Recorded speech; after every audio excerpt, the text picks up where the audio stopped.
La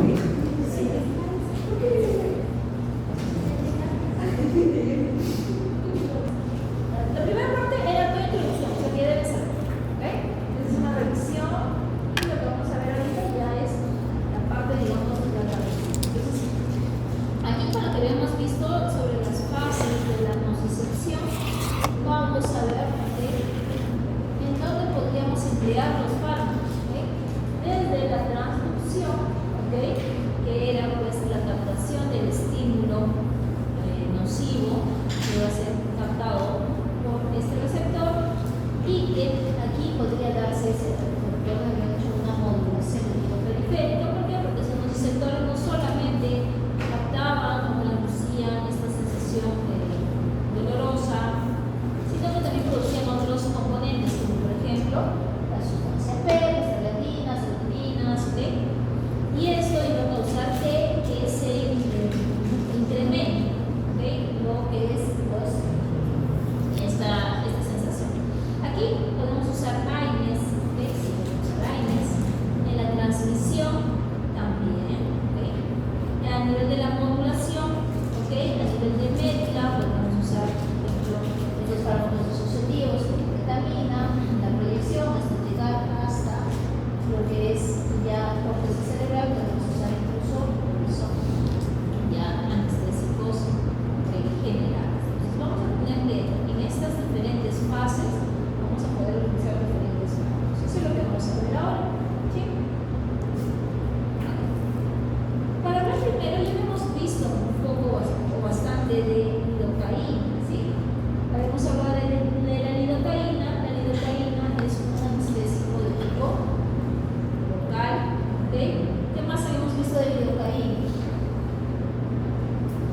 ¿Dónde actúa bien lidocaína? ¿Qué cosa era la lidocaína? ¿Un ácido o una base? ¿Se acuerdan cuando había visto lo de la ionización? ¿Se acuerdan? ¿Un ácido o una base? El ácido era el ácido acetilsalicílico, entonces no puede ser un ácido. Entonces, ¿qué será? Una base débil. Entonces, esta base débil habíamos visto, ¿ok?, que para que sea absorbida necesitaba estar en su forma ionizada o no ionizada. No ionizada. ¿Ok? ¿Y cuándo estaba en su forma no ionizada? ¿En un medio ácido o en un medio básico? ¿Ok? En una base, ¿no? Una base. Por eso que habíamos dicho que cuando estaba en un medio ácido, por ejemplo, en un tejido inflamado, no iba a poder ser absorbido. ¿Ok? Y también veíamos, ¿ok?, que necesitaba estar en su forma ionizada para poder unirse a sus receptores. En el caso de los anestésicos locales, estos van a ser fármacos que van a hacer perder la sensibilidad, ¿ok?, de manera local. Y obviamente va a ser de tipo reversible. Aquí vamos a ver la conformación que van a tener estos anestésicos locales, que van a estar compuestos por anillos aromáticos, por aminas y una terminal. Aquí, a lo que conocemos más, ¿okay?, va a ser a la lidocaína, ¿okay?, tiene ese anillo aromático que es lipofílico. ¿Y por qué necesitamos que sea lipofílico? Para que atraviese la membrana, y eso está relacionado con la proteína, ¿no? Y también vamos a ver que va a ser una amina. Una amina, ¿ok?, ¿qué quiere decir? Que va a ser hidrófila. Esta capacidad de hidrófila, ¿para qué le servirá? Para poder viajar, ¿se acuerdan? Poder viajar en la sangre, va a ser, ¿ok?, soluble. Y si queda solamente liposoluble, no iba a poder ser, ¿ok?, poder viajar bien. Eso era una de las cosas que hay que tener en cuenta. ¿Ok? Entonces vamos a ver aquí que habíamos estado viendo, ¿ok? La lidocaína es una base débil que cuando está no ionizado va a atravesar, ¿ok?, no va a ser absorbida. Pero en este gráfico hay algo que hay que tomar en cuenta, ¿ok?, que para que tenga el efecto, ¿ok?, vamos a necesitar que esté en su forma ionizada, ¿sí?, en su forma ionizada. Y esta forma ionizada va a permitir que cuando llegue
Está por la demanda, por la demanda.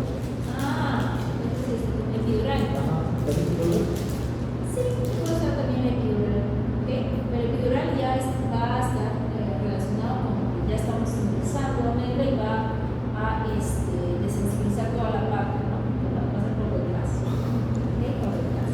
En este caso, cuando usamos patas, vamos a usar para el bloqueo, ¿ok? Terminaciones en L. Entonces, miren, en un tejido sano, vamos a ver que la administración de lidocaína va a permitir que esta sea absorbida. ¿Okay? Una vez que es absorbida, esta va a poder realizar su mecanismo de acción. ¿Okay? Su mecanismo de acción está relacionado con ¿qué? Con el bloqueo de los canales de sodio. Si se bloquean los canales de sodio, ¿qué va a pasar? No se va a dar la transmisión de la información. En cambio, si nosotros tenemos un medio que no se va a dar una correcta absorción, pues la transformación, vamos a tener que la inhibición de los canales de sodio no se van a dar de manera adecuada. Entonces, vemos ahí, tenemos un pH 7.4 a 7.1. ¿Okay? ¿Cuál es la diferencia aquí en estos dos pHs? El pH del anestésico local es 4.6.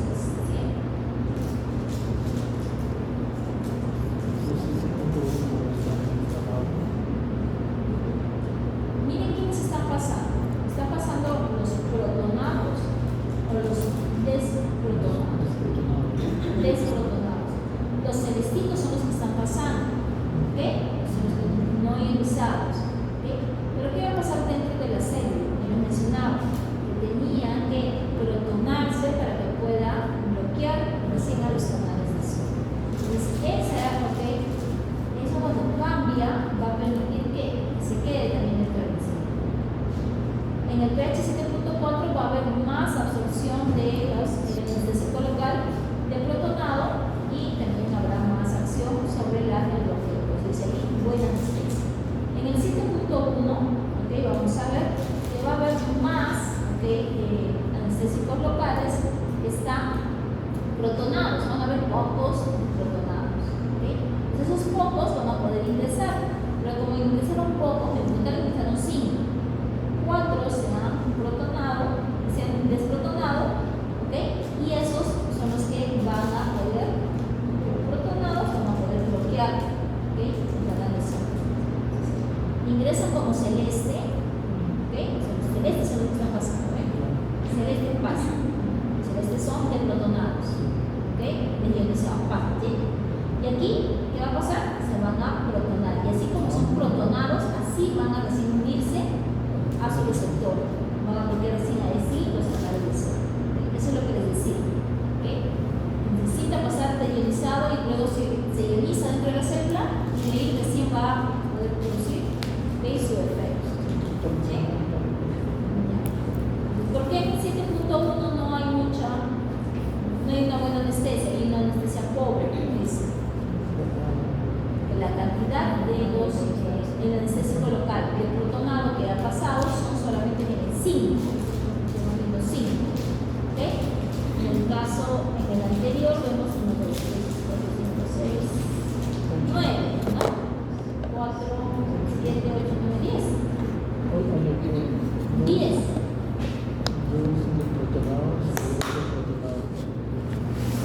Como las flechitas 10, ¿no? ¿Sí? Entonces, esas 10, supuestamente 8, ¿ok? Se han protonado, esas son las que van a bloquear. Es diferente el efecto de 8 versus 4. Pues en uno no hay buena anestesia y acá hay una anestesia pobre. ¿Sí? ¿Está bien? Ok. Entonces, ¿cuál es el mecanismo de acción de estas drogas? Es bloquear el ingreso de sodio. Entonces, si es que se bloquean los canales de sodio, ¿qué va a pasar con el impulso? No va a poder propagarse, no va a poder producirse, lo que dice potencial es no va a poder recorrer toda la membrana, por ende disminuirá. ¿Sí? No hay conducción. Ese es el mecanismo de bloquear los canales de sodio. Aquí lo que mencionaba su compañero era lo que era la anestesia epidural, es donde se va a entrar al espacio epidural. Se ingresa el espacio epidural y aquí es donde se deposita la anestesia. Entonces, como vemos, lo que va a haber es inhibición de la sensación de dolor a partir de ese lugar para ¿sí? En caso de lo que habíamos estado viendo, del otro anestésico local, los bloqueos regionales, que son estos, que son en L. ¿Sí? Acá se pone de manera simultánea la lidocaína en forma de L y la incisión va a realizarse aquí, en medio. ¿Por qué? Porque está inhibiendo todo, está sobre la parte clásico se usa. Y el animal va a estar parado. Separado. ¿Por qué? Cuando si el animal se echa de recumbencia, ¿qué va a pasar? El animal se puede incaminizar. Por eso es que en los animales mayores, en bovinos, se utiliza mucho lo que es bloqueo. El animal tiene que estar de pie. No hace lo mismo pues en un perro, ¿no? Vamos a ver que así como se puede colocar los anestésicos, por ejemplo, en los flancos, también podemos colocar en otras zonas. Por ejemplo, esto me parece que es un gatito que posiblemente ha tenido una, ¿cómo se llama?, litiasis o arenilla. Entonces, para poder trabajar en ellos, para poder poner el tonga en la sonda, tenemos que colocarlo. Algunas veces, la mayoría de veces le colocamos alrededor y ya no sirve, porque es doloroso, ¿sí? Pero parece que fuera su pelo. Deja bien. Ya. Entonces aquí hay un pequeño cuadrito donde tienen algunos anestésicos locales. Vamos a ver aquí que tenemos a la lidocaína, que se utiliza bastante. Se utiliza bastante porque el tiempo que nos da el bloqueo es óptimo, de 60 a 120 minutos. No necesitamos mucho porque la cirugía tiene que ser rápida, el animal tiene que luego seguir sus actividades. ¿Qué más vemos? Vemos que tiene una latencia de tipo baja, a diferencia de la bupivacaína. La bupivacaína va a tener un bloqueo mucho mayor. Entonces, dependiendo del tipo de cirugía que voy a utilizar, puedo utilizar el rifampicin. Si yo veo que el procedimiento va a ser mucho mayor a una hora, pues puedo emplear esta. ¿Por qué? Porque va a ser mucho más dependiendo. ¿Qué más he utilizado? Lo máximo que he usado ha sido el nido. El nido siempre he utilizado, el nido al 2%, en lo clásico que utilizamos. Michi, ¿pero qué sería la procaína? ¿Tiene una afinidad de químico, por ejemplo? La procaína, por lo general, más que ser un anestésico local, vamos a ver que se van a utilizar a veces para cosas muy puntuales, cosas muy chiquitas que podría realizar. Ese 5% está hablando, no es que tenga actividad del 5%, sino es que es con cuánta fuerza o cuán afín a la proteína va a ser. Recuerda que el fármaco que está libre es el que va a producir el efecto. Entonces, si no es muy afín a la proteína, ¿qué vamos a tener? Que va a estar libre. En sangre, que si nosotros estamos en sangre, ¿qué va a pasar? Se unen las proteínas de la sangre. Entonces va a ser diferente en esto porque cuando trabajamos en anestésico local, por lo general, se pone por infiltración, se pone subcutáneo, o se deposita como hemos visto en lidocaína, en el canal, donde en caso de el canal epidural. Si nosotros colocaríamos, por ejemplo, bupivacaína en sangre, se uniría bastante rápido a las proteínas de la sangre. Es por eso que se recuerda que una de las limitantes para la acción de los fármacos es la unión a las proteínas. Si están libres, van a poder unir sus receptores. Están unidos con proteínas,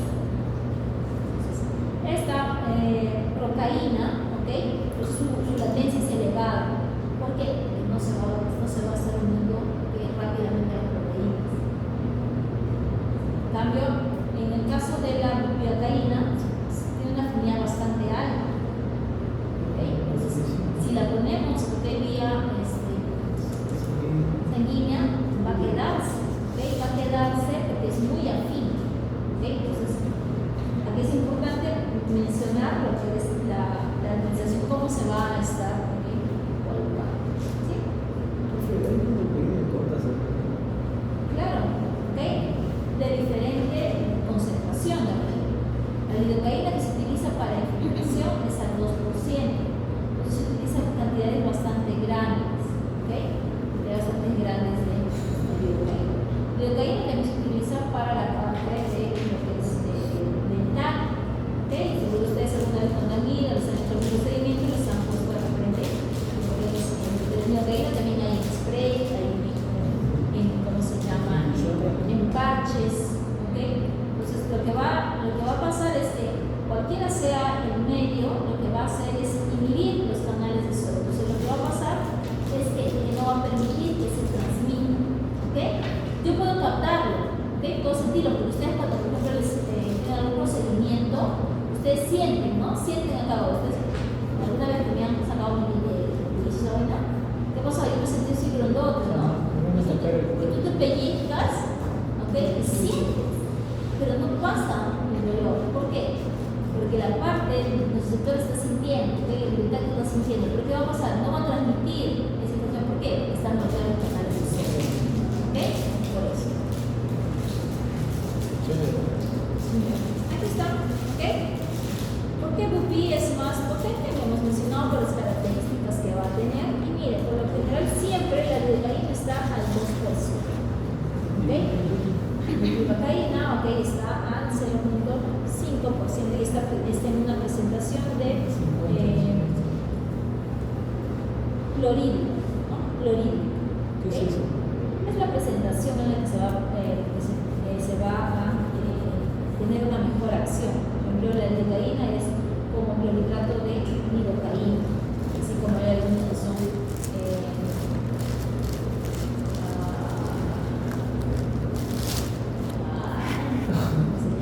sodio, por ejemplo, los anticoagulantes, algunos son citrato, otros son sodio, otros son cálcicos. Entonces, dependiendo a los vehículos que tiene, va a permitir que tenga una mejor performance. No quiere decir que el que sea más potente es el mejor. Va a depender de qué. Depender de qué cosa, en qué lo voy a emplear. Entonces, no me conviene pues usar mi Bupi para, por ejemplo, trabajar en una cirugía muy rapidita que tenga que hacer. De repente solamente tengo que hacer algo puntual, entonces uso un fármaco que solamente me dé ese espacio para poder trabajar y que el animal no sienta dolor. ¿Sí? De eso va a depender. No es que yo le pongo, no, tengo este y ya le pongo. No. O sea, depende de lo que voy a necesitar. Incluso existen otras, justo esto es lo que iba a mencionar, ¿ve? La lidocaína, ¿ok?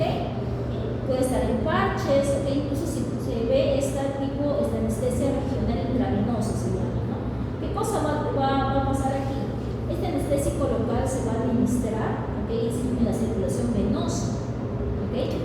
Pero, ¿qué va a pasar?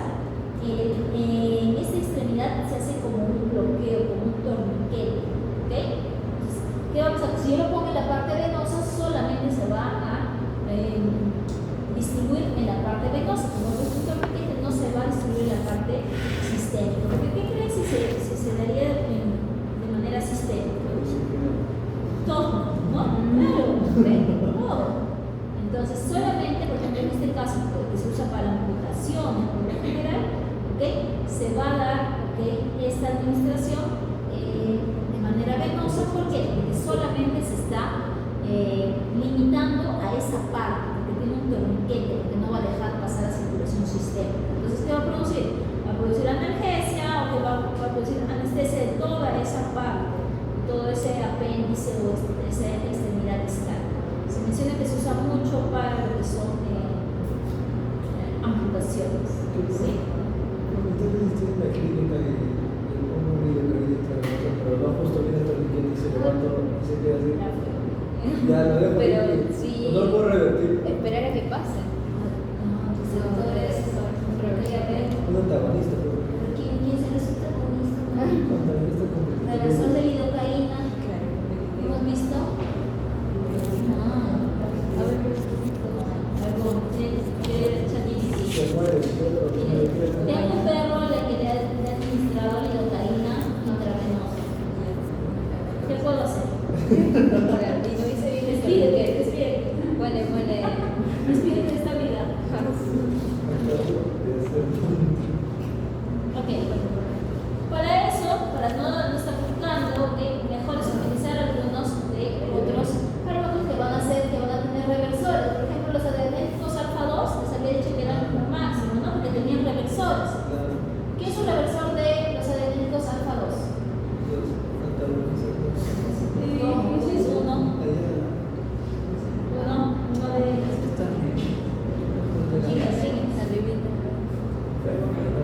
¿Y qué? ¿Quién es un reversor? ¿Qué tal si me paso? ¿Cuál será?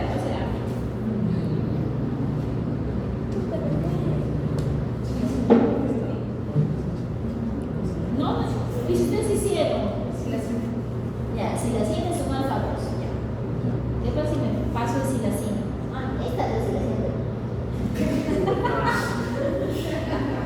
¿Ya qué pasa si me excedo de silacina? Angiolina, ¿no? Claro. Entonces, eso, por ejemplo, eso es uno de los pros que tienen estos fármacos. ¿Ok? Que si por A o B me paso, tengo mi reversor. Además que recordemos que estos fármacos tienen las tres características importantes que voy a tener en mi perrito. ¿Ok? Sedación, analgesia y relajación muscular. ¿Sí? Lo que necesito. ¿Sí? Acá solamente les colocaba, ¿ok? Las funciones de los diferentes receptores de adrenalina. Ya la conocen. Esto lo hemos visto 20.000 veces. Ok. Ahora, miren ahí. Ahí tenemos, recordemos, ¿ok? Que hay algunas especies que van a tener, ¿ok? Más sensibilidad por estos receptores. ¿Se acuerdan de la primera clase? Cierto. Ok, miren aquí. Ahora miren los diferentes subtipos, ¿ok? O los isómeros. Los isómeros de los receptores alfa 2 tenemos alfa 2A, alfa 2B, ¿ok? Incluso alfa 2C. ¿Por qué se llaman así? Porque los van descubriendo en el camino. ¿Sí? Así de simple, ¿ya? El primero era alfa 2, ¿ok? De repente el primero que encontraron era alfa 2A, ¿sí? Entonces nunca le llamaron A, pues solamente le llamaban alfa 2. Entonces descubrieron que alfa 2, ¿ok? Era, ¿ok? Como se bloqueaba, producía analgesia, sedación, ¿ok? Y contención. ¿Ok? Pero ¿qué más bien? Después encontraron en otro tejido, encontraron que también tenía, ¿ok? Un efecto analgésico parecido al de óxido nítrico. Entonces hay que llamarle, ¿ok? A el primero alfa 2A y el B, ¿ok? Y encontraron otro más, pero que ya no estaba relacionado con el efecto de ninguno de ellos y estaba pues con la parte del comportamiento, una inhibición del comportamiento. Por eso es que los mencionan de ese modo. No crean que en uno encontraron. Va en el proceso que lo van descubriendo, lo van colocando. Entonces, los alfa 2A, ¿ok?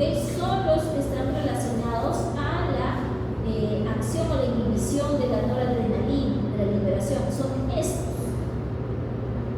de aquí, alfa 2. ¿Sí? Esos son los que están relacionados a. Por eso son los primeros que descubren, por eso es que siempre hablamos del efecto que tiene, ¿ok? Alfa 2. ¿Dónde podemos encontrarlo? A nivel de lo que son estos tranquilizantes, el clásico es por ejemplo, Tildorpicina es de Agroveco, ¿no? ¿Qué tal de Agroveco? Algunos dicen que no es tan bueno Agroveco, no lo sé. Agroveco es peruano, ¿ok? Agroveco es convencional, pero dicen que es mejor que Montano, ¿no? Soy ¿cómo se llama? No, soy es otra cosa. Sin poco. Pero me parece que sí están invirtiendo en lo que son sus fórmulas.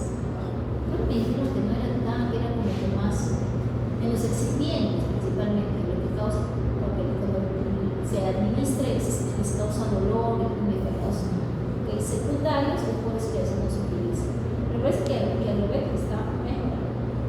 Está en la cima. No. Está en la cima. En la cima, es que ha mejorado bastante. Yo crecí un montón. Ya. Aquí tenemos, ya no solamente así la cima. Aquí tenemos también de Tomandina. ¿Quién más?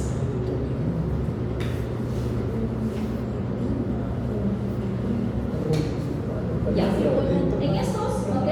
¿Qué cosa vamos a ver?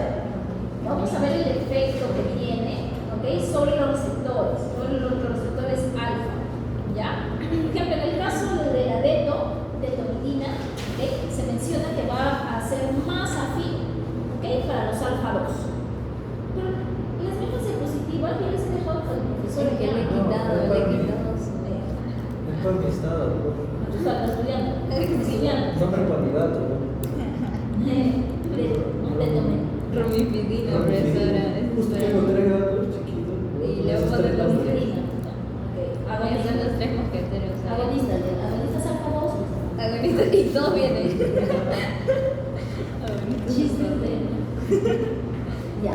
Entonces, ya, ¿qué está diciendo? Ya. Deto, ¿no? Deto va a tener más afinidad por los receptores alfa 2. ¿Ok? También estimula alfa 1, sí, pero más por alfa 2. ¿Qué produce? Sedación profunda, ansiolisis, ¿ok? También ansiolisis, o sea que elimina toda la necesidad, ansiolisis. ¿Ok? ¿Qué más?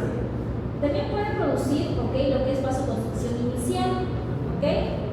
Puede producir bradicardia, ¿ok? Ahora, produce, se menciona muy buena analgesia, pero en cuanto a la relajación muscular se menciona que es moderada, ¿sí? ¿Qué pasará a nivel de lo que es gastrointestinal? Va a haber una disminución de la motilidad, ¿ok? Gastrointestinal y también estimula a la diuresis. ¿Por qué? Porque habíamos dicho, ¿no? Que estimula tanto a los alfa 2, pero también un poquito al alfa 1, por eso se ven esos efectos, ¿ok? Es en el caso de la deto, ¿ok? Luego vamos a hablar de la medetomidina, ¿ok? La detomidina, ¿ok? Esta se menciona que va a tener, ¿ok? Más afinidad por los alfa 2 que los alfa 1, pero si comparamos deto con medeto, ¿ok? Vamos a ver que deto tiene más, ¿ok? Más afinidad, si lo comparo a los dos, el otro tiene más afinidad por alfa 2, ¿sí? Deto. Deto. Ajá. A deto le pongo 2x para alfa 2, ¿ok? A medeto le pongo 1. ¿Sí? ¿Ya? Es sensible. Ahora, ¿qué va a producir? Sedación profunda, ¿ok? Se menciona que va a tener, si produce aquí, en otro producía bradicardia, aquí también puede producir bradicardia y se menciona que va a ser un efecto como que más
tembleo, ¿se acuerdan a nivel central? ¿Sí? Sí, eso lo habíamos visto, ¿sí? Ya. No olvidarse, ¿ok? Romidifidina para el cabellito, ¿sí? Ya. Sigue. ¿Qué más vamos a usar? Ketamina, ¿ok? Ketamina es un fármaco, ¿ok? Que va a actuar a nivel del sistema nervioso central, ¿ok? Apaga, es un depresor, y va a unirse a los receptores de NMDA, ¿ok? Es un antagonista no competitivo. ¿Qué quiere decir que sea no competitivo? ¿Verdad? A los receptores. Pero, o sea, quiere decir que según el mismo receptor de neurotransmisor, eso quiere decir que no competitivo. Seguro van a encontrar o unirse al sitio alostérico. ¿Sí? Pero cuando hablaban de las enzimas, no en su centro activo, sino el sitio alostérico. El sitio alostérico lo que causa es muchas veces es cambia la estructura del receptor para el neurotransmisor. O sea, cuando por ejemplo que se une, lo que dice que podría hacer es cambiar también la forma del receptor. Entonces, como cambia la forma del receptor, cuando venga glutamato no va a poder unirse, pues por ende no va a poder realizar su función de excitatorio. Por eso es que lo va a Cambia la estructura. Ajá, eso es lo que decía. Lo cambia. Ok. Aquí tenemos, ¿ok? Estos antagonistas de los receptores NMDA, ¿ok? Acá está el glutamato, esta es la transición normal, ¿no? El glutamato se libera y gracias a AMPA y NMDA, ¿ok? Va a darse el movimiento de los cationes, ¿ok? Acá le falta sodio, ¿ok? Pero NMDA principalmente, ¿ok? NMDA es cationes, ¿ok? Es sodio y calcio siempre, ¿sí? Y cuando se da esta despoblación es que se da la transmisión de ese estímulo para poder darse, ¿ok? Para que llegue hasta donde debe llegar, ¿sí? Por eso se le llama ahí, no sé si se recuerdan, son todos los pasos para que llegue. Siempre, nunca se guíen totalmente en un gráfico, ¿sí? Porque muchos de los gráficos muchas veces van a tener algunas fallas, siempre tienen que complementarlo con la parte teórica. Sí, acá falta solo. Ahí está. ¿Ok? Ahora vamos a hablar de los opioides, de los opiáceos. ¿Ok? En el caso de los opiáceos, ¿ok? Vamos a hablar principalmente, ¿ok? En los opiáceos vamos a hablar de lo que es la morfina, ¿ok? ¿Qué parte se utiliza? ¿Qué parte se utiliza de esta planta que está rodando? ¿Okay? Se llama adormidera o opio. ¿Okay? Aquí, ¿qué se utiliza? Se utiliza el fruto. ¿Okay? El fruto de esta planta se va a utilizar cuando se corta, se queda en un cuchillito, se está exudando de un látex lechoso. Ese látex lechoso, ¿que ven? Con el cuchillo, cortan al fruto, produce este látex lechoso que se llama, ¿okay? Opio crudo. ¿Okay? Se lo que ven raw opio, ¿okay? Se produce este opio crudo y de aquí, ¿okay? Se va a producir o se va a empezar a elaborar lo que son los productos, ¿okay? Opiáceos. Entonces, a partir de eso, aquí vamos a tener un montón de alcaloides. ¿Qué alcaloides conocen? El más conocido creo que va a ser la morfina. Va a ser morfina, de codeína. ¿Qué más? Ahora, la codeína van a encontrar más adelante que no solamente se utiliza, ¿okay? Como analgésico, sino la codeína también de repente alguna vez cuando han tenido tos, ¿okay? Están en su jarabe decía codeína, no lo han leído, decía codeína. ¿Y por qué? Porque les mencionaba la semana pasada que los receptores opiáceos también los tenemos a nivel del tronco encefálico, donde está el centro de la respiración. Y es por eso que si se inhibe, cuando de repente cuando consumen mucho de estos alcaloides, van a morir. ¿Por qué? Por te van a decir motivo de muerte, paro, ¿ok? Cardiorrespiratorio, ¿ok? No se murió por intoxicación por opioides, ¿no? Se murió por un paro cardiorrespiratorio. Sí, ¿por quién ocasiona el paro cardiorrespiratorio? El exceso de opioides. ¿Por qué? Porque inhibe también a ese nivel. Listo, todo lo que sale de esa planta también es todo usado como una droga, ¿no? No, solamente el fruto lo utiliza. El fruto, no todo. Entonces se menciona solamente el fruto. ¿Usted siembra eso? Si se siembra, se le haga un fármaco. Te un fármaco. Pero tiene que procesarlo. Tiene que esperar que es el fruto, cortarlo, tener su opio crudo y después procesarlo. De recién o sacar sus crudos. ¿Ok? Ahora, ha sido muy utilizado, ¿por qué? Incluso se habla que esto se utilizaba desde las épocas de Mesopotamia, ahí cuando empiezan a estudiar eso. Se utilizaba eso también, ¿ok? Y de repente se menciona que por eso que se le dio este nombre, ¿ok? ¿Por qué? Porque producía sueño, somnolencia en las personas que lo consumían. ¿Y qué pasaba? Pues se conoció como morfina por el dios griego Morfeo, ¿sí? Esta frase de Tomás, ¿ok? Es interesante porque dice: de entre todos los remedios que Dios Todopoderoso se ha dignado a dar al hombre para mitigar sus males, ninguno es tan universal y eficaz como el hombre. ¿Ok? Pero, ¿ok? Recuerden que no es todo el opio, ¿ok? No es todo el opio, no es todo, sino es este alcaloide que se va a estar, ¿ok? Extrayendo. A la planta le llamaban también la planta de la alegría. Se utilizó mucho, por ejemplo, en la Primera y Segunda Guerra Mundial por bloquear. Es lo último que se utiliza cuando ya el dolor es demasiado fuerte.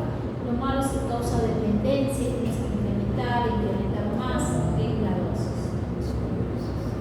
Acá están los opiáceos. Cuando hablamos de los opiáceos, son fármacos que van a tener un efecto similar a estas sustancias que se han extraído del opio.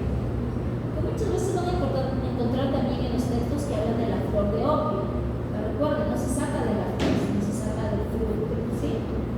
De la flor de opio se llamaba la adomirex. Aquí, la clasificación de los fármacos opioides, dentro de los naturales tenemos morfina, codeína, hasta los que son ya semisintéticos o sintéticos que van a estar utilizando. Miren, aquí tenemos a bastantes que de repente lo han escuchado, por ejemplo el fentanilo que estábamos teniendo una grave, bueno, nosotros no, otros países que tuvieron un grave problema por esto de la utilización del fentanilo, ¿ok? Se veían personas que se habían visto zombies, ¿no? O sea, que de la nada se apagaban. Se vieron esto en Kensington, si mal no recuerdo, en Estados Unidos, ¿ok? ¿Por qué? Porque se empezaban a consumir este fentanilo, ¿okay? Y obviamente, les digo que causa dependencia y empezó a producirse los efectos bastante fuertes. ¿Qué más? Tramadol para el dolor también lo estamos utilizando, ¿ok? Y también, así como existen estos opiáceos que se han extraído de este fruto y se han sintetizado a partir de otros opioides, también hay péptidos sintéticos que tienen una actividad similar, como lo son las endorfinas, las encefalinas y las endorfinas. Estas se van a producir también, ¿ok? Las endorfinas que se producen, como esa sensación de felicidad que tenemos cuando tienes esos efectos. Entonces, ¿cuál es el mecanismo de acción de los opiáceos? Los opiáceos van a unirse a sus diferentes receptores, ¿ok? Mu, kappa y T, ¿ok? Los Mu, ¿ok? Están relacionados, ¿ok? A que estos Mu van a abrir canales de potasio. Los canales de potasio van a producir una hiperpolarización porque van a ser cada vez más negativa la membrana. Lo mismo, ¿ok? Delta va a hacer lo mismo con los canales de potasio y kappa está relacionado a que va a cerrar los canales de calcio. Y si cierra los canales de calcio, ¿qué va a pasar? O bloquea los canales de calcio. Lo que va a pasar es que el calcio no ingresará. Si el calcio no ingresa, no va a poder darse la movilización de las vesículas. Entonces, ¿qué va a pasar? Los neurotransmisores no se van a liberar. ¿Sí? Entonces, los tres receptores son receptores de tipo metabotrópico. ¿Qué quiere decir? Que están acoplados a una proteína G. ¿Qué proteína G? La G. La GI. De inhibición. Por un lado, hacen el efecto directo en el caso de MU, y delta hacen el efecto directo para apertura de canales de potasio. Y para el caso de kappa, vamos a ver que está relacionado con lo que es el calcio. Aunque se menciona que también es MU, también puede realizar, porque el que tiene más actividad es MU. ¿Qué más tenemos aquí? Va a poder causar una inhibición presináptica y también puede causar una disminución de la liberación de neurotransmisores tipo excitatorios como glutamato, acetilcolina, norepinefrina, serotonina. Eso es lo que va a causar.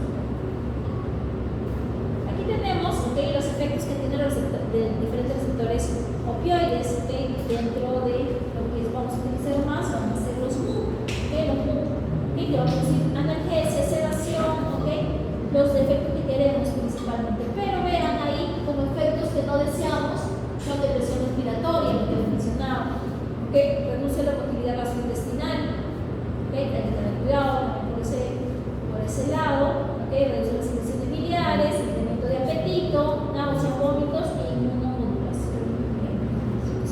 Los efectos secundarios son los que nos van a importar y lo que van a marcar qué fármaco voy a utilizar.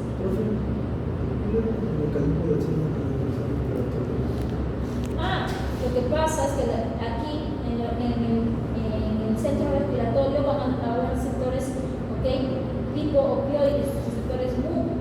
Entonces, lo que va a pasar ahí es que va a disminuir esa actividad que se da para que el nervio frénico empiece, para que contraiga el diafragma. Entonces, como disminuye, se va a ver menos.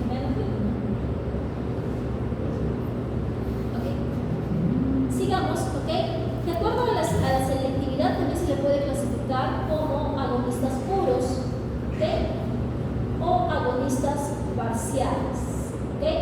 Cuando hablamos de los agonistas puros, pues tenemos a la gran mayoría, aquí tenemos a morfina, metadona, tenemos fentanilo, y a los agonistas parciales vamos a tener a buprenorfina. ¿Cuál creen que será la diferencia entre un agonista puro y un agonista parcial?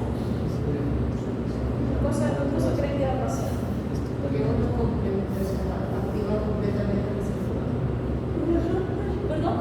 Que uno activa completamente el receptor. Está relacionado con de repente la afinidad que tiene al receptor. ¿Qué más tenemos en el caso de los antagonistas? Tenemos aquí, por ejemplo, antagonistas puros, que lo habíamos visto ya, ¿no? La naloxona, que habíamos estado hablando. ¿Sí? ¿Se acuerdan? Reversores, naloxona. ¿Qué pasa si me pasé con mi morfina, mi metadona? Lo que voy a hacer es rápidamente buscar mi naloxona. Busco mi naloxona y voy a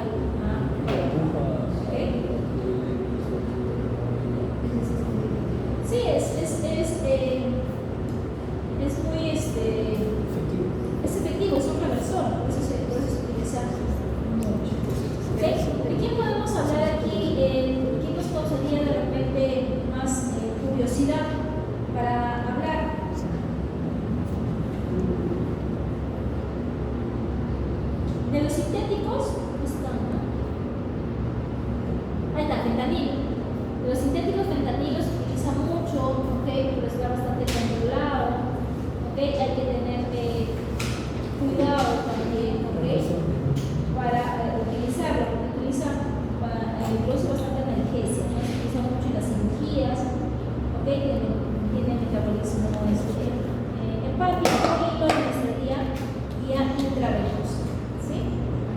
Ahora,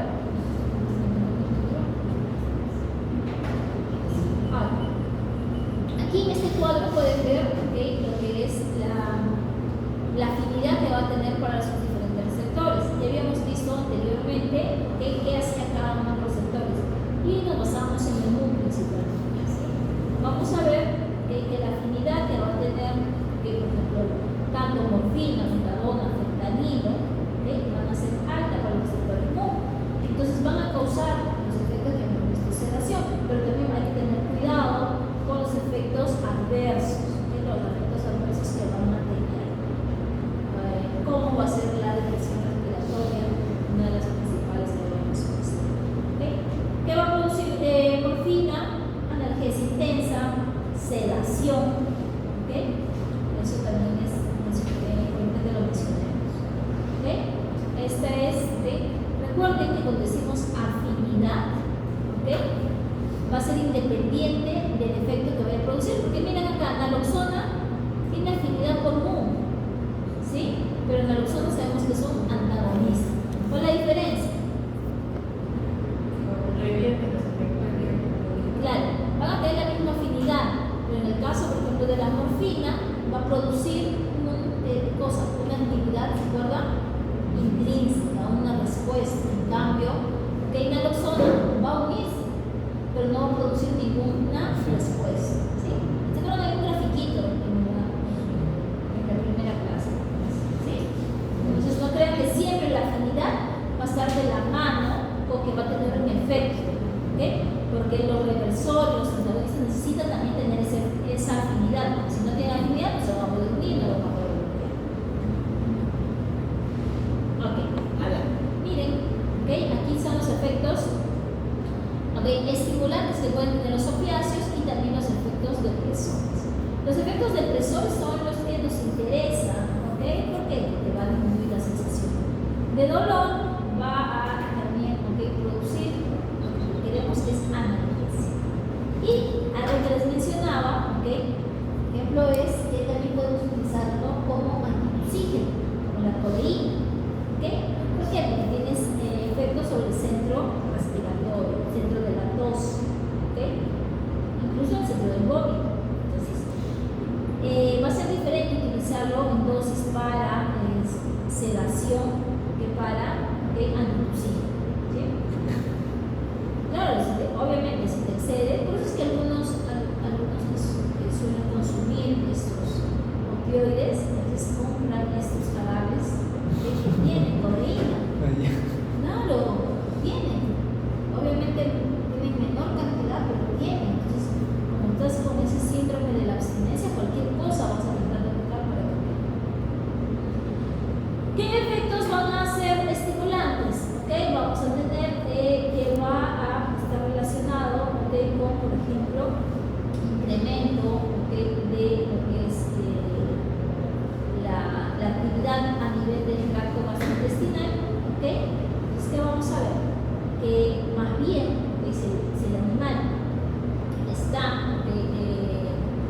digamos, con una diarrea de mucha actividad, lo que va a causar es una tipo constipación. ¿Okay? ¿Qué más vamos a ver? También va a estar relacionado, ¿okay?, con que va a producir, ¿okay?, la analgesia. La analgesia tiene, por tanto, a nivel de la sensación de dolor, el estado del ánimo, también sobre los centros fisiológicos. Ok, miren aquí. Cuando dijo que el animal estaba con diarrea. Puedo utilizarlo porque va a ser, el efecto que va a tener va a ser de constipación, o sea que va a permitir, ¿ok? Como si con diarrea hay mucha actividad y además las heces van a ser líquidas y la constipación también es lo contrario, como que está en esta estilla.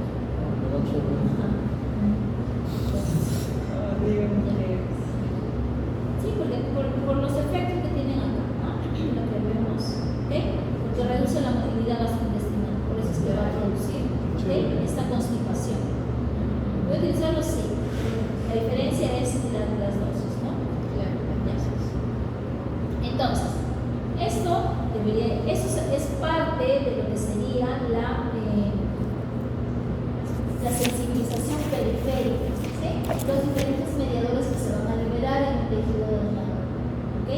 Por ejemplo, las prostaglandinas, ¿ok? La histamina va a ser uno de estos mediadores que van a estar presentando los 4 puntos cardinales de la inflamación, ¿ok? ¿Cuáles son los 4 puntos cardinales? Es color o rubor, ¿ok? Tumor, dolor y calor, ¿ok? Rubor, ¿por qué? Rubor, como se echa el rubor, porque está rojito, ¿ok? Está rojito, ¿por qué está rojito? Porque hay una vasodilatación. ¿Quién está produciendo la vasodilatación? La histamina y la prostaglandina. En el caso del tumor, ¿ok? Tumor es edema, es un edema localizado, así como cuando les pica el zancudo, así, tumor, ya. ¿Por qué? ¿Qué vamos a ver? Hay incremento de fluidos, ¿ok? Y en el espacio intersticial, obviamente, limitado. Pero eso no se da ¿por qué? No se da por las fuerzas de Stalin, sino no hay un desbalance de la fuerza de Stalin, sino ahí se da ¿por qué? Porque la permeabilidad del endotelio ha aumentado. ¿Por qué ha aumentado? Porque se está liberando histaminas, prostaglandinas, quininas, ¿ok? En el caso del dolor, ¿ok? Aquí se va a producir, ¿por qué? Porque como se da ese tumor, se da esta elevación, extensión de la pared, aunado con las otros mediadores químicos, van a producir aquí también dolor. Puede ser un dolor porque la presión cardíaca. por compresión de ¿La qué? el dolor. Dolor puede ser una presión cardíaca. Sí, sí, no. También, sí, ¿ok? Pero, o sea, principalmente es porque se está liberando estas prostaglandinas, las quininas, que recuerden que van a sensibilizar el área. Entonces, una simple cosita va a causar dolor. Y el calor, ¿ok? Esa acumulación de sangre y pilógenos es lo que va a causar también por las prostaglandinas. Entonces, todos estos componentes van a hacer que el dolor a veces sea mucho más intenso. Ahora, todos estos se van a estar liberando, ¿ok? Y vamos a trabajar que en el caso del dolor vamos a poder inhibirlo no solamente la parte, por ejemplo, que hemos dicho, los nociceptores, ¿ok? Sino también podemos estar bloqueando lo que es la actividad de esos mediadores químicos, ¿ok? ¿Como cuál? Por ejemplo, vamos a tener los fármacos que van a ser, ¿ok? No esteroideos. Cuando decimos no esteroideos es que no van a ser corticoides. ¿Ok? Los corticoides se les conoce como esteroideos porque derivan, ¿ok? De una grasa, ¿ok? Son muy permeables. Asimismo, ¿ok? Así como tenemos los esteroideos, que son los corticoides, y aquí el principal representante es la dexa, ¿ok? Tenemos los no esteroideos. Se descubrieron estos no esteroideos, ¿por qué? Porque los esteroideos causaban problemas, problemas metabólicos por su excesiva utilización, ¿ok? Y así como los AINES o los no esteroideos, vamos a tener a los antagonistas de los leucotrienos, ¿ok?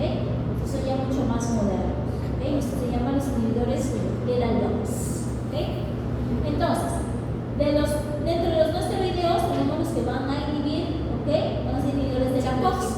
La COX es la ciclooxigenasa. ¿Okay? La ciclooxigenasa es unas enzimas que van a convertir a la membrana celular, que esos lípidos lo van a convertir a sustancias, ¿ok? Como hemos visto, como las prostaglandinas. Y también tenemos a los antagonistas de los receptores de la EP4, ¿ok? En este caso son de las prostaglandinas. Estos van a trabajar, ¿ok? Tratando de inhibir que se produzcan estas prostaglandinas. Este va a trabajar en el mismo receptor de las prostaglandinas. ¿Ok? Ya. Aquí tenemos un collage de los diferentes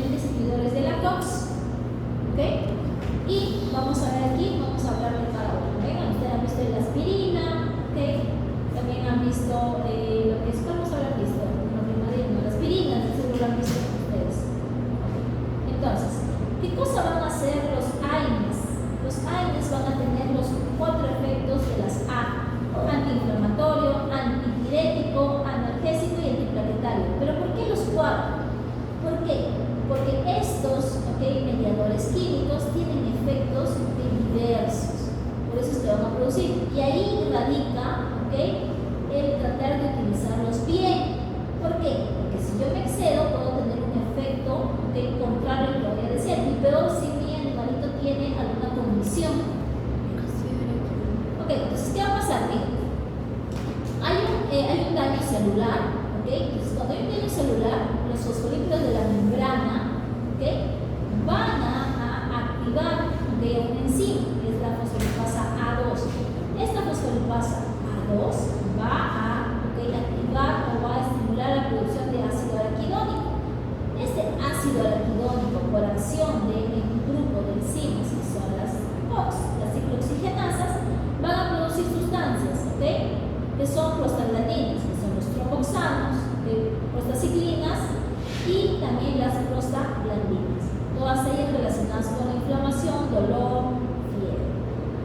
Asimismo, si se utiliza otro grupo de enzimas que no sea la ciclooxigenasa, sino la lipooxigenasa, va a producir leucotrienos, estos que están relacionados con la alergia inflamatoria. Entonces, ¿dónde es donde van a actuar estos fármacos? Van a inhibir a la COX. Acá van a inhibir a esta. Entonces, en la COX debemos recordar dos cosas. Hay dos COX. Hay la COX constitutiva o la COX buena, digamos, que va a permitir que cuando se empieza a producir, va a proteger el epitelio gástrico, va a mantener el flujo renal, va a permitir que se dé la agregación plaquetaria, porque se pierde la agregación plaquetaria para la coagulación.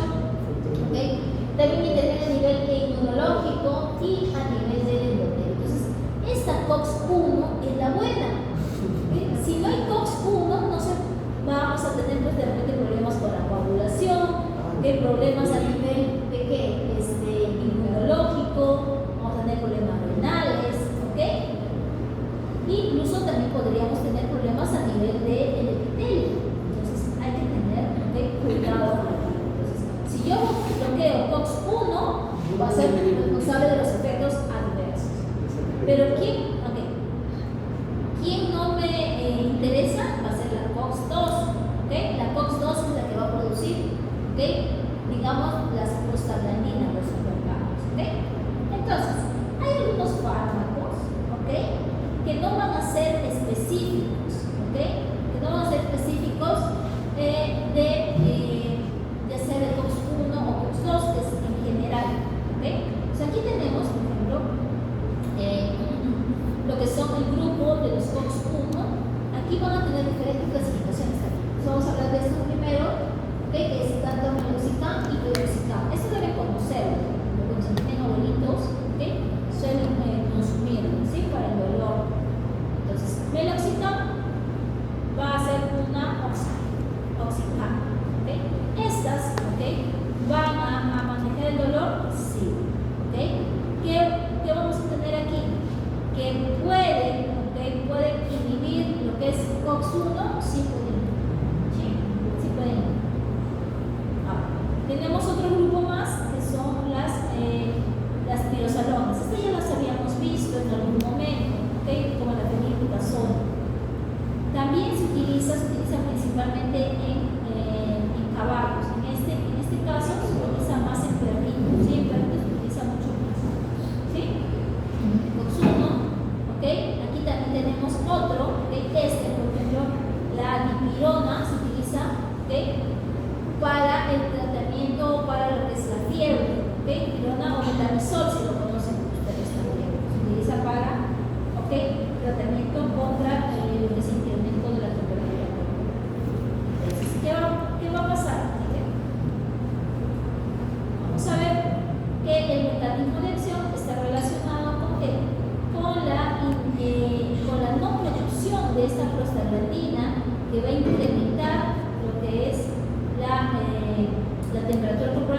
analgésicos, que también van a tener este mismo efecto, que se utiliza bastante como antiinflamatorio, analgésico, principalmente para perritos viejos. Se utiliza en perritos viejos porque el dolor reumático es el dolor crónico, fuerte que se va a sentir. Por lo general se utiliza bastante. También tenemos, ¿qué crees? Los fenamatos, que se utiliza, en este sentido vamos a ver que se va a utilizar para lo que son mascotas, también se utiliza para animales mayores, y es una aplicación de tipo intravenoso. Los demás, si se han dado cuenta, son de tipo comprimidos. Entonces, hay que tener cuidado con estos inhibidores de la COX, porque habíamos dicho que uno de los principales efectos tenía era la alteración de la mucosa gástrica. La mucosa gástrica utiliza las prostaglandinas para poder prepararse. Por ende, cuando se inhibe esta COX puede darse una alteración, así como en la parte renal y la parte plaquetaria que habíamos mencionado. ¿Se ve? ¿Qué pasa si es que hay una acción de estos inhibidores de la COX? Lo normal es que venga la prostaglandina E2, que se una y lo que hace es estimular a la célula de la mucosa gástrica a producir bicarbonato, a producir moco y mantener los niveles de pH normal. ¿Para qué? Esa es la barrera física que tiene la célula. Pero ¿qué pasa si es que no produzco prostaglandina E2? Si no produzco, estas células no van a tener mecanismos para defenderse, porque ellas están constantemente expuestas a lo que es el ácido clorhídrico. Entonces, cuando no tienen estos mecanismos de reparación, lo que va a pasar es que va a haber daño, lo que conocemos como las úlceras gástricas. Por eso es que se relaciona mucho a los pacientes que toman estos inhibidores de la COX con úlcera gástrica. ¿Por qué? Porque no hay prostaglandina, no va a haber producción de bicarbonato, no va a haber producción de moco y el pH va a ir descendiendo y va a producirse la necrosis de la célula. ¿Sí? Asimismo, vamos a ver que cuando no hay estas prostaglandinas, ya no se va a dar su efecto. Lo normal es que las prostaglandinas reducen la secreción de los hidrogeniones e incrementan la producción de mucos. Si no hay, ¿qué va a pasar? Esto no se va a estar dando y por eso se va a dejar desprotegido esa zona a merced del ácido clorhídrico. Los efectos renales que hemos visto también, vamos a ver que está relacionado con lo que es el mantenimiento de lo que es la filtración del flujo glomerular, expulsión de sodio y agua. Son los mecanismos intrínsecos que va a tener el riñón. Si se recuerdan los reflejos miogénicos, el reflejo están relacionados con la vasoconstricción de las arteriolas afferentes. Entonces, cuando hay una disminución de esta actividad, disminución de la filtración glomerular, disminución del flujo sanguíneo renal, vamos a ver que va a haber una disminución de la excreción urinaria, produciendo lesión, daño a nivel de las nefronas, produciendo nefritis intersticial y posiblemente también necrosis tubular. Entonces, todos estos efectos por la disminución, porque la prostaglandina mantenía ese ambiente adecuado. Si se pierde una nefrona, ya fuimos. Ya fuimos. Sigamos. ¿En qué casos se utilizan estos inhibidores de la COX, estos AINES? Principalmente, si ustedes ven un caso de osteoartritis, ahí van a estar utilizando. Ahí vamos a estar utilizando. Vamos a ver que van a haber fármacos que van a ser específicos para solamente COX-2.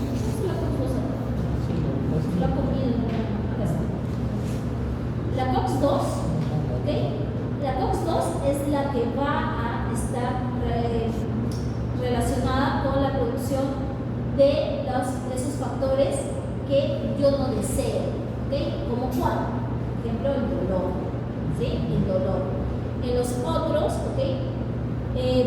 Reducía el dolor, sí reducía la inflamación, pero ¿por qué? Porque inhibía todo. Pero, ¿ok? Si yo tengo ya en un animal que tiene problemas renales, y ya tiene problemas gástricos, y yo le doy un inhibidor no selectivo, yo voy a hacer que eso se empeore. Entonces necesito, ¿ok?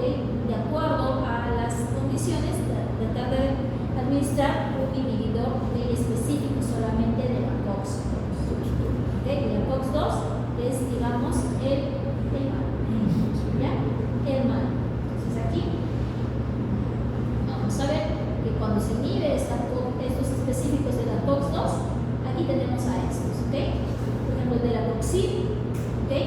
De la toxina que también se utiliza, ¿okay? Que su presentación es de forma, ¿okay? De pastillas, ¿okay? También tenemos timicoxib, los coxib son, ¿okay? Cuando se escuchan los coxib, esos son específicos, ¿okay? de la COX-2, ¿okay? Si ustedes se dan cuenta, la mayoría son para perros artríticos, ¿okay? Perros dirigidos. Aquí también tenemos filocoxib, también relacionado. Ahora, ¿en qué se diferencian estos coxib? En cuánto tiempo van a estar durando, ¿sí? ¿Okay? La duración que van a tener en ellos. Ahora, filocoxib se puede utilizar tanto en perritos, en gatitos, como también en equinos. ¿Okay? En equinos se utiliza filocoxib, es uno de los de elección, ¿okay? Se utiliza mucho. ¿Okay? Este es de administración intravenosa. ¿Okay? Aquellos que tienen problemas de tipo neuroarticulares esqueléticas, mucho, porque son animales de atletas. Entonces, ahí, como para que vayan investigando, buscan a ver cuál es el que tiene más tiempo de duración, porque hay algunos que se pueden colocar, porque se pueden administrar a veces semanalmente, ¿ok? Tienen un periodo más largo. Ahora, los esteroideos, ¿ok? Los esteroideos son los que van a tener, ¿ok? O tienen una base de colesterol, ¿ok? Y aquí tenemos a los clásicos de Indexa, ¿ok? Prednisolona, prednisona.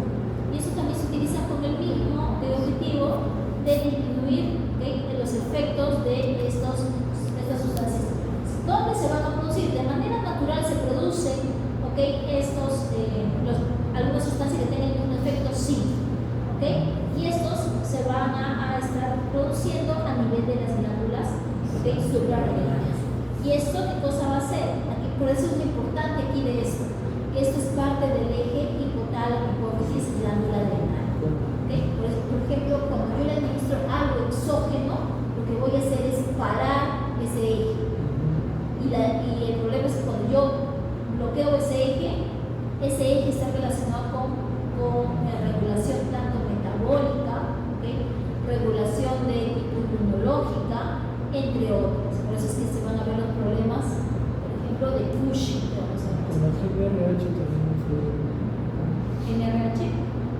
No, lo que pasa es que aquí en la glándula adrenal no solamente se van a producir lo que es cortisol, que se produce en la corteza, que se llama cortisol, sino también se van a producir otros, ¿no? Se van a producir catecolaminas, también se van a producir andrógenos, y eso va en otras capas de la glándula.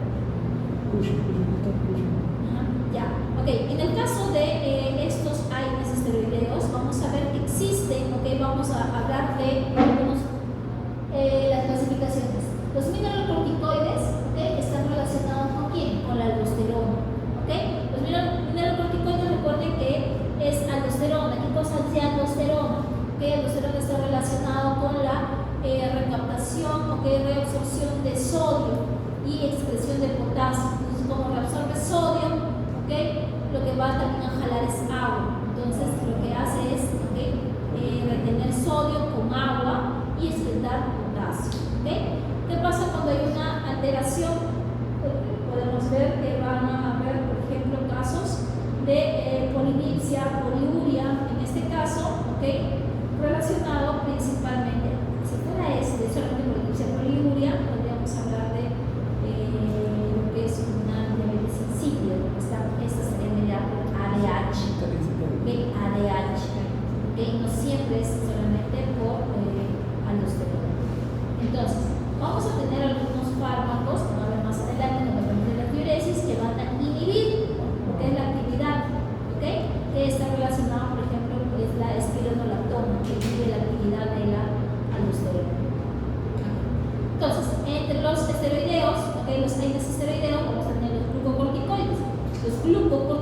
de glucosa, que tiene efectos metabólicos, que tiene efectos antiinflamatorios y también efectos inmunosupresores. Por esto es el problema.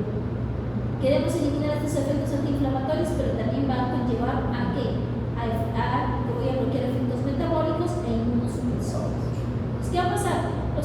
Los esteroideos, los fármacos esteroideos, lo que van a hacer, como es un lípido, va a atravesar la membrana.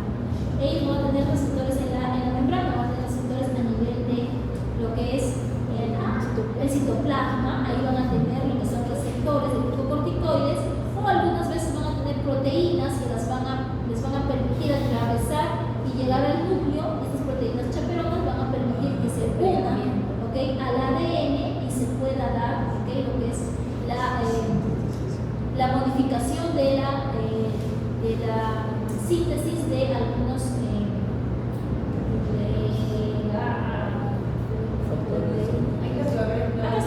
entonces se va a dar, lo que es la inhibición o la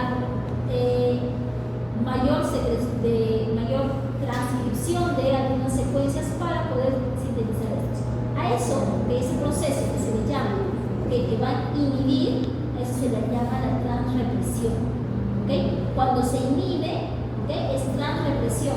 Va a inhibir la transcripción de factores que están relacionados con ¿qué? Con, miren, la COX-2, adhesinas, interleucinas, factor de necrosis tumoral. Entonces, lo que hace es que disminuye la expresión de esas futuras factores que son proinflamatorios. Eso es por una transrepresión. ¿Sí? Ahora, entonces lo que inhibe es la producción de factores proinflamatorios. Aquí está. El efecto antiinflamatorio se va a dar, ¿por qué? Porque va a estar disminuyendo la permeabilidad capilar, va a disminuir la vasodilatación y por ende la migración de los plintómenos nucleares. ¿Esto qué va a hacer?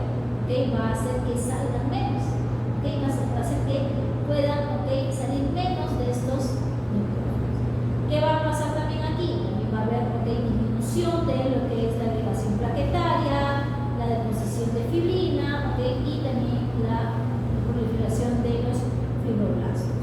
Entonces, esto también hace que, por ejemplo, el efecto antiinflamatorio es que estos fármacos también ayudan a que los mastocitos liberen menos histamina, también tienen efecto antiinflamatorio. ¿Sí? Ahora, miren, estos glucocorticoides lo que van a hacer es inhibir a la producción de la COX-2. Vemos aquí, tenemos aquí los corticosteroides, que van a hacer es inhibir, o van a estimular a lo que es la lipocortina. La lipocortina, ¿qué es lo que va a hacer? Inhibir a la fosfolipasa A2. Y la fosfolipasa A2, si ustedes se acuerdan, era la que estimulaba la producción de ácido araquidónico. Y el ácido araquidónico, gracias a la COX, iba a producir las prostaglandina citromoxanas. Asimismo, vamos a ver que también los corticoides también pueden inhibir la expresión de la COX-2. ¿Sí? Ahora, a nivel de los efectos inmunosupresores, así como inhibe la parte inflamatoria, también va a inhibir la parte de la inmunología. Entonces, esto va a hacer que los animales estén como inmunosuprimidos. ¿Por qué? Porque va a interferir en la fagocitosis, va a haber menor cantidad de linfocitos T, va a haber menor síntesis de anticuerpos. Entonces, si yo le doy muchos AINES, ¿para qué? Porque si mi perro tiene, no sé, dermatitis, atópica, entonces, como el veterinario le dio, esta dexametasona y le bajó, yo como dueño le voy a seguir dando siempre. ¿Va a bajar? Sí, pero ¿qué está predisponiendo? Que el animal va a estar inmunosuprimido. ¿Qué va a pasar? Cualquier enfermedad que pueda o que llega va a poder causarle daño. ¿Por qué? Porque su sistema inmune está inmunosuprimido. ¿Por qué? Por el efecto de los AINES. Asimismo, vamos a ver los corticoides. De los corticoides, estos corticoides, vamos a ver que si bien van a tener un efecto sobre lo que es estos factores que van a producir los signos de la inflamación, también está relacionado con que van a alterar lo que es la parte metabólica va a tener efecto sobre ¿qué? Sobre la actividad o el incremento de la producción de mineralocorticoides.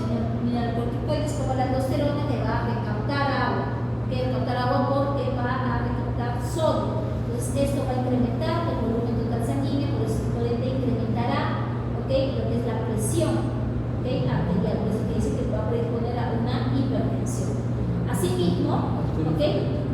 Asimismo, estos glucocorticoides pueden, ¿okay? Predisponer a que se dé una diabetes mellitus. ¿Por qué? Porque los glucocorticoides estimulan a nivel del hígado, estimulan la gluconeogénesis. ¿Para qué? Para que salga glucosa a circulación. ¿Okay? Asimismo, estimulan la proteólisis. ¿Okay? ¿Para qué? Para que se pueda liberar más glucosa. Esta proteólisis se da ¿por qué? Porque hay atrofia tisular. Esa atrofia tisular va a traer consigo que debilidad muscular en el paciente, osteoporosis y si es que son animales en crecimiento no van a crecer e incluso se ve atrofia de la piel. Estos signos son los que se ven en los animales que tienen Cushing. ¿Okay? Entonces vamos a ver. ¿Ya? Ahora, ¿cómo se dan estos efectos metabólicos? ¿Okay? Aquí se va a dar, en vez de, seguro que hace rato habíamos visto que había inhibición de algunos factores, ahora se va a dar la transactivación.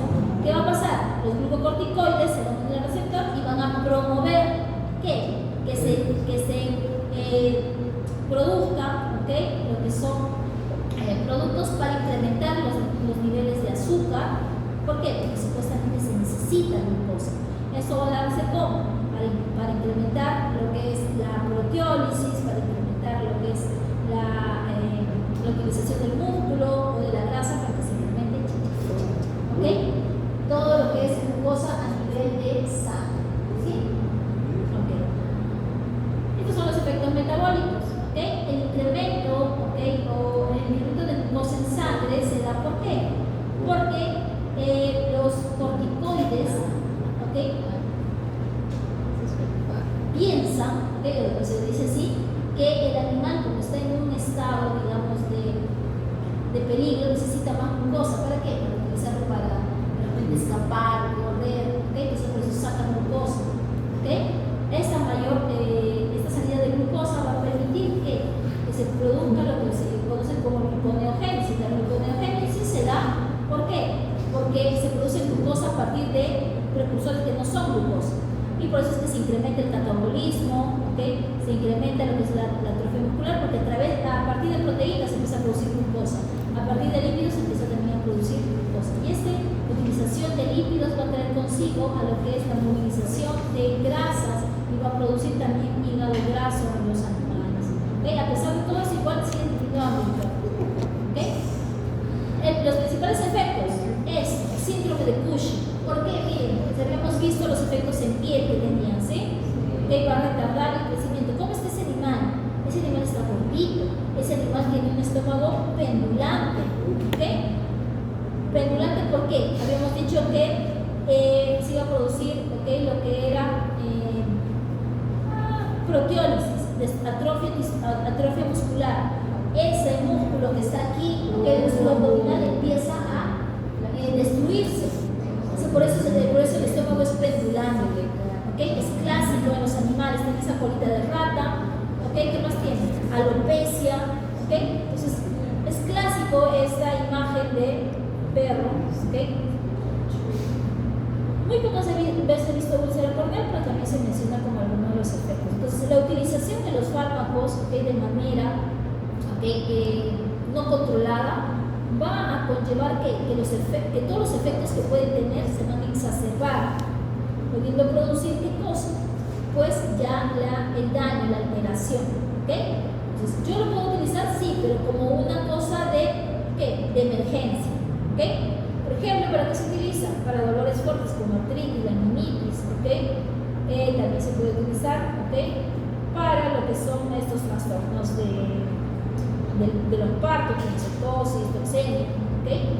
Ahora, esto es importante: shock anafiláctico, asma, hidrosensibilidad. Pero si ustedes ven, estos se utiliza de manera muy puntual. ¿Okay? ¿Cuánto no debe pasar del uso de corticoides? Máximo 3 días. ¿Okay? Si uso Dexa, máximo 3 días.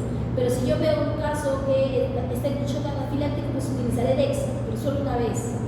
¿Ok? Solo una vez. Y de ahí ya empiezo a utilizar, ¿ok?, fármacos que no causen tanto daño o de acuerdo a lo que está pasando en los animales. Por ejemplo, tenemos aquí algunos corticoides que son de uso, ¿ok?, corto. ¿Por qué? Porque se metaboliza muy rápido, como por ejemplo la hidrocortisona que se utiliza en shampoos. En el caso de acción intermedia, ¿ok?, la prednisona, ¿ok?, lo utilizaría, ¿ok?, por más días que en el caso de lo que es la dexametasona, ¿sí? A largo plazo sí, pero no utilizar, ¿ok?, ir bajando de a poco. La acción prolongada, esta, la dexametasona, ¿ok?, solamente, por ejemplo, yo lo utilizo una vez y si no baja, pues máximo 3, ¿ok?, porque esta es la que se va a acumular y la que va a producir los efectos, ¿ok?, como el síndrome de Cush. ¿Ok? Aquí algunas utilizaciones. No fue todo más acá, creo que vamos a ver después en la práctica un poquito más de los efectos y la clasificación. ¿En qué casos? Caso clásico, osteoartritis, ¿sí? Osteoartritis. Si ustedes ven un caso en el examen que diga osteoartritis, ¿qué cosa voy a hacer? Aplicación de los fármacos del control del dolor. Ahora, tengan cuidado que el perro vaya a tener alguna otra condición. ¿Ya? Ahí van a mencionar. ¿Ya? ¿Preguntas?